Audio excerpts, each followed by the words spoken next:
Harga daging ayam terpantau mulai mengalami kenaikan, di mana sebelumnya harga ayam per kilogram yakni Rp30.000, kini naik menjadi Rp36.000.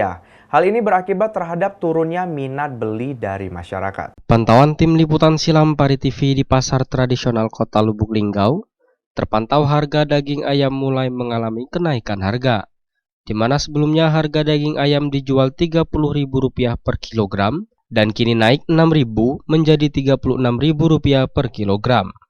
Pedagang daging ayam Abdul Ham mengatakan, harga ayam potong mengalami kenaikan harga sejak 1 minggu yang lalu, di mana sebelumnya harga daging ayam hanya Rp30.000, kini menjadi Rp36.000. Akibat dari kenaikan harga ini berakibat turunnya minat beli masyarakat terhadap daging ayam. Harganya naik. Naik berapa kak sekarang?